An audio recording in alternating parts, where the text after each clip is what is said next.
Welcome to Relationship Unscripted. We're dropping truth bombs about the good, the not so good, and of course, what the hell is wrong with your relationship? You don't know what you don't know. Or you may need to have several seats and get your life together. Who does know?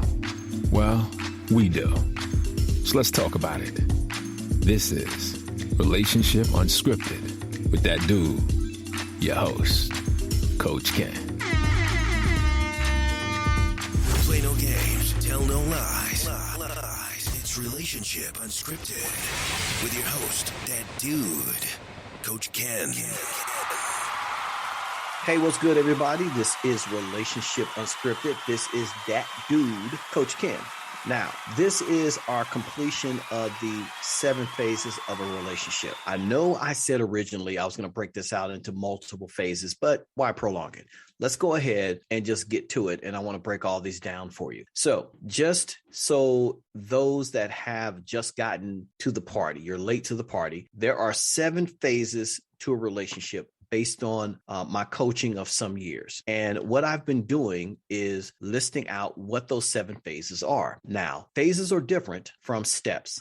Steps are like recipes where you would say, do this, do that, do that, and do that. And this is what you get, or this is what you should get. I am not saying that. Phases are different. Phases are when we do this, we're in this phase. When we do that, we're in that phase. When we do this, we're in that phase. And all of these phases run a very, very similar course. If you find that your relationship is off in some areas, it could be very simply that you and your significant other are in different phases, or you have not both stepped into a full understanding of what this next phase is going to look like. And so it's very important that you understand, for the success of your relationship, the 7 phases of a relationship. I'm going to point out to you, based again on my coaching over some years, different things that are going to happen in the relationship. So when you see them,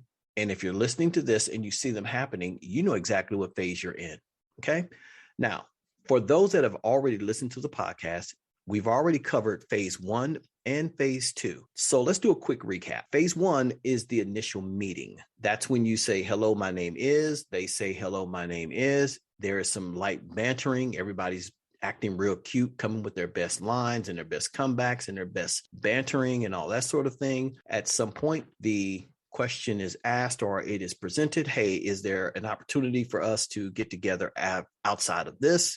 You guys exchange information. Everybody goes about their business. Initial meeting. Everybody is normally on their best behavior in the initial meeting.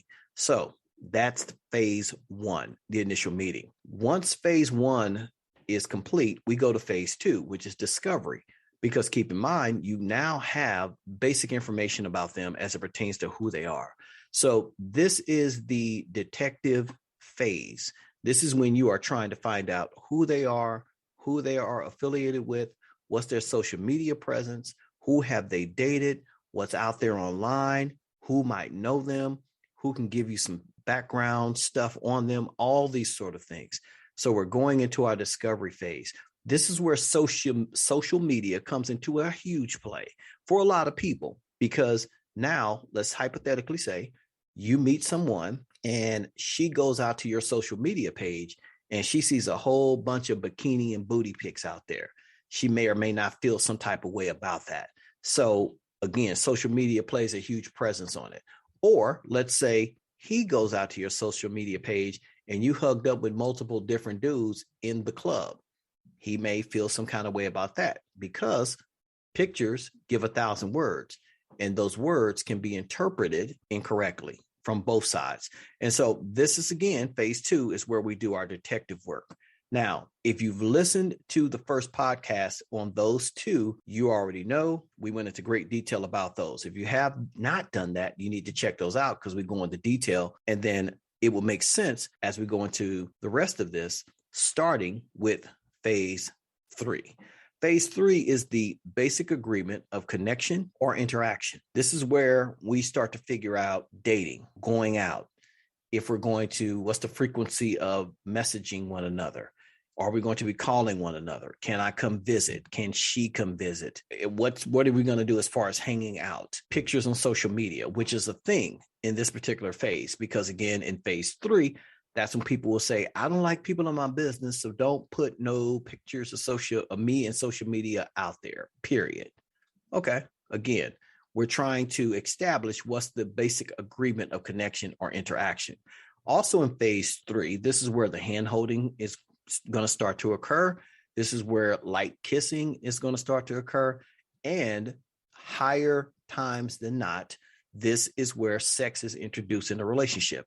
That's not to say that sex won't be introduced in phase 1, the initial meeting. If that's your thing, y'all just jumping it off right there in the Walmart parking lot. I don't know your life. Or 2, the discovery phase, you're like, hey, I'm really into this person. It's just what it is. So in most cases, again, it can happen in any of these phases, but in more times than not, it will happen in phase 3, basic agreement of connection or interaction. So if phase 3 goes well and we can both agree upon, how we're going to interact and we can get to a space of agreement there, we move to phase 4. Phase 4 is what's the agreed upon terms. Now, this is where the boundaries start to tighten up, because in phase 4, that's when you're going to start to get the questions such as, okay, what is this? What are we doing? I think I need more. I want more than this. I mean, what are we doing? What are we trying to do here? Can we take this up a notch? That is phase 4. Now, this is a very critical phase, because this phase is going to denote where everybody's head is at.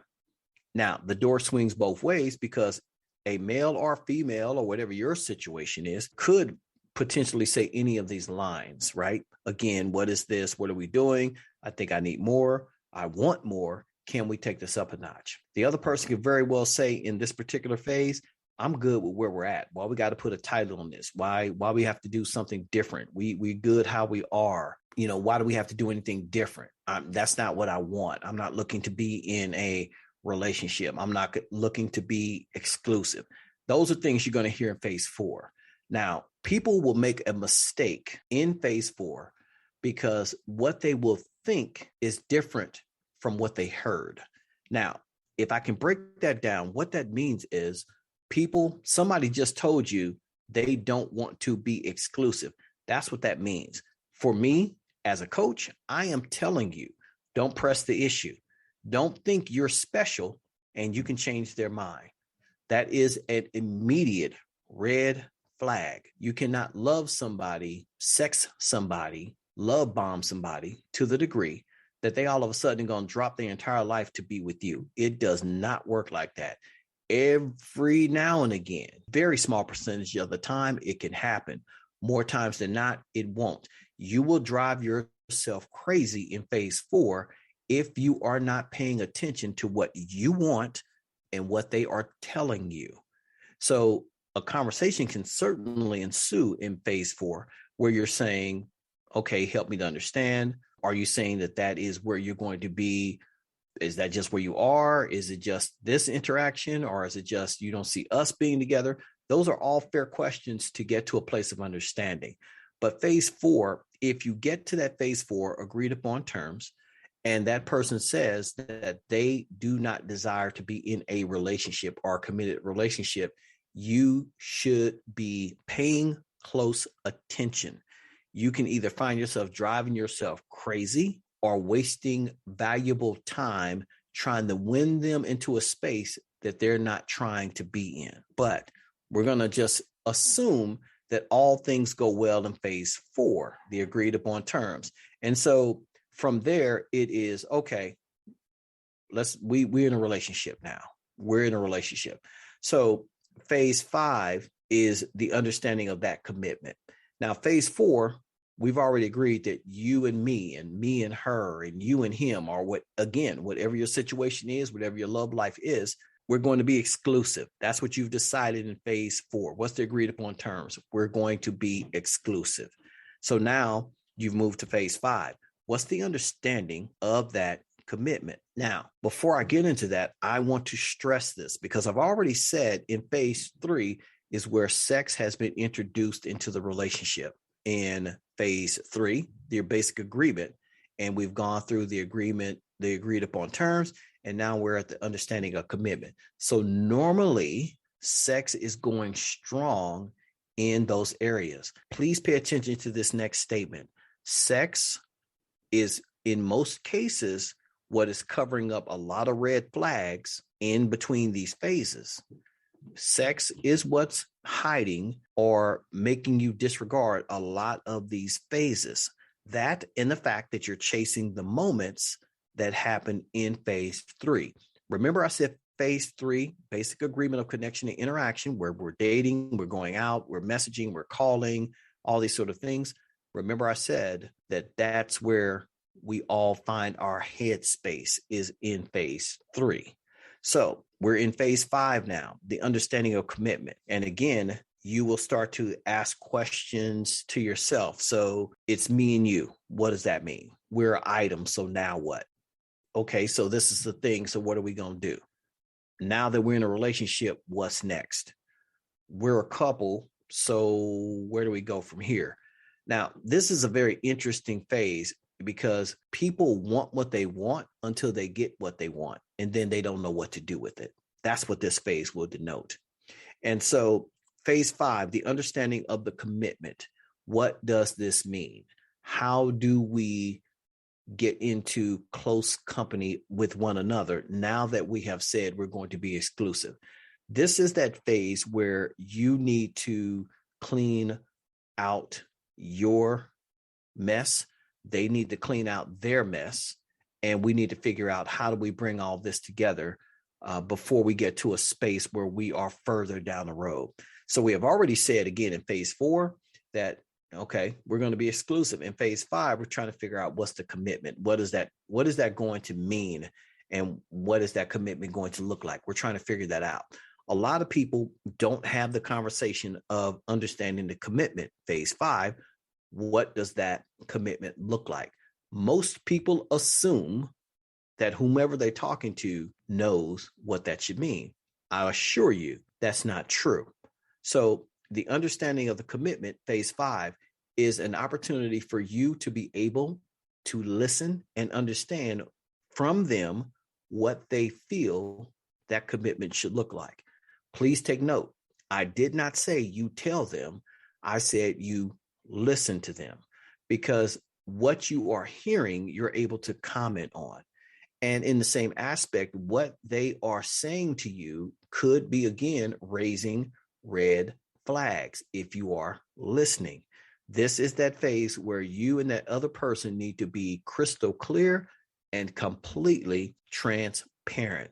Now, if you're not, this is where a lot of people get caught up, especially young ladies, because understanding of commitment is when somebody will come tell you, well, you my main girl, you number one, but I got some situations that, I just can't get rid of right now because they paying some bills. They making some things happen.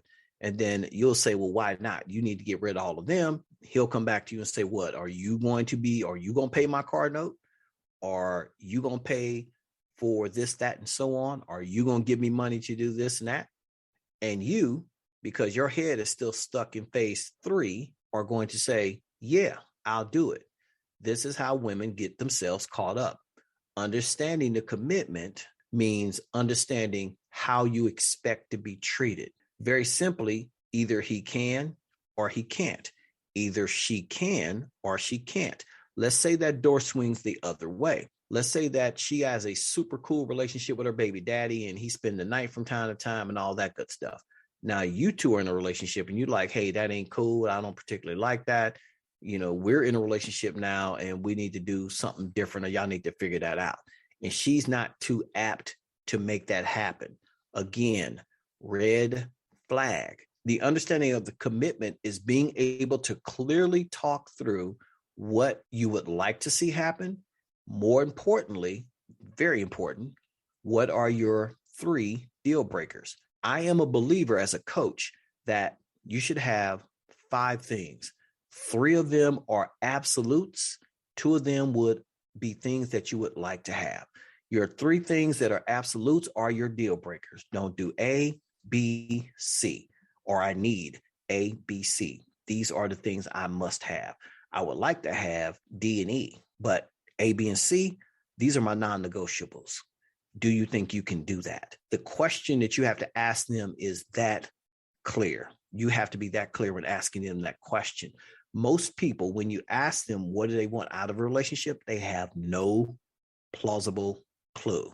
What are your deal breakers in a relationship? They don't know. They have no idea. Well, what are your significant others? 3 must-haves or 3 deal breakers. Don't cheat, don't lie. Well, you shouldn't be doing that anyway. Again, what are the 3 deal breakers? So all of those are established in the 5th phase, the understanding of commitment. Let's say we got through the understanding of commitment, and now we are in phase 6. Now, phase 6 is the becoming stage, as you are now working to transition into 1. This is where we start to move in together. People become pregnant. We start talking about marriage. We start talking about kids. That is when the becoming, we're starting to now blend our lives in a more close proximity to being 1. That's when this is happening. Sex at this point will not be very clear on this. Sex starts to now not be the priority as you move to phase 6. Phase 6 is when it starts to get real. And now we're start talking about growth and housing and how do we raise our family and finances. And sex is going to be somewhere in there, but it goes a little bit further down the list now because we have to work together as we're becoming 1 to deal with real life issues. So that is going to be phase 6. What's next for us? We have agreed that we're going to be exclusive. We've agreed and understand what the commitment of our relationship is going to be. And now we're becoming and transitioning to become 1. It doesn't necessarily mean you have to become married, but what it does mean is that there is an opportunity for marriage to occur in phase 6. And so, again, I want to stress this. This is when in phase 6, sex starts to go from top 3 to top 7. So it may drop from 3 to 5. It may drop from 3 to 6, because at this point, we done smacked it, flipped it, rubbed it down. We done did all of that, right? And so it becomes not as much of a priority. Not to be confused, I did not say it's not happening. I am saying that sex is no longer a Band-Aid on a lot of things. So sex used to fix some things in some other phases. In phase 3 is when it started, but 3, 4, 5, and 6, sex was the cure-all for a lot of things that was happening. We could fuss, we can get mad, we can get angry, we can have a disconnect, but then good sex would occur and we wouldn't really resolve anything, but we're like, okay, we good, right? When you get to 7 and you start to talking about having some real grown-up conversations, some grown people, adult conversations, the becoming, transitioning to 1 phase, sex no longer is that thing that's going to be a distraction. It becomes real. If sex, on the other hand, if sex is not on point at this particular time, this is when it starts to manifest itself and becomes a topic. It can go either way. What I'm saying is sex is either going to be something that is going to move further down the list, or if it's the glue that has been holding you guys together and it moves down the list for you, but not them, it's going to become a problem. So again, this is a very vital state as well as we are becoming 1. The last phase, phase 7, is growth and understanding. How do we keep this going? Where are we going? How are we going to get there? And then when we get there, what's next? As long as you two remain on the same page, you can continue to scale and to grow and to elevate. What happens in a lot of instances as you get to phase 7 is that one person is growing and one person is not. One person has arrived at a space that they're like, I'm good right here. And the next person is saying, you know what, but I want to continue to grow and to move into this next space. And somebody doesn't have that understanding. So phase 7 is growth and understanding. Well, why move to another space? We good right here. I mean, we didn't hit our groove. We good right here. And one of you are thinking, but we have another level that we can elevate to. No, I'm good right here. Again, now we have another challenge. How do we keep this going? How do we scale this? Where do we take this experience that we're having together? How do we elevate this? Some people are good where they are at. Some people want more as far as with that person. And so if two of you continue to walk together in agreement, you can continue to elevate. You can continue to grow and to understand. If you arrive at phase 7 and you get to a space where one person gets to a spot where they're like, I'm good right here. This is just the best. I don't necessarily need anything else. I'm good. And somebody else like, I think there's some more out there for us. I would like to go see if we can do more. That's where you're going to have a disconnect. So there you go. You have the 7 phases of a relationship. You have the initial meeting, the discovery, basic agreement of connection or interaction. You have the agreed upon terms, the understanding of commitment, the becoming and the transitioning to one, growth and understanding. So let me know what you think. This is all based upon my particular brand of coaching. And this is based upon years of just putting together different thoughts, putting together different couples that I've worked with. And I went back and looked at everything and said, what are the patterns with all these people that I've been coaching over all these years? And this is what I came up with, the 7 phases of a relationship. This is Coach Kenn. This is Relationship Unscripted. Let us know what you think. You can reach me at Coach Kenn Podcast at gmail.com. Let me know your thoughts. If you have anything, I mean anything, because nothing is off the table or off limits that you want us to cover in the podcast, let me know. We'll see what happens. This is Relationship Unscripted with Coach Kenn. Play no games, tell no lies. It's Relationship Unscripted with your host, that dude, Coach Kenn. Thanks for listening. If you enjoyed this episode and you'd like to help support the podcast, please share it with others, post about it on social media, or leave a rating and review. To catch all the latest from Relationship Unscripted, you can follow us on Instagram. Thanks again, and we'll see you next time. Ain't no lies being told here today. It's Relationship Unscripted with that dude, Coach Kenn.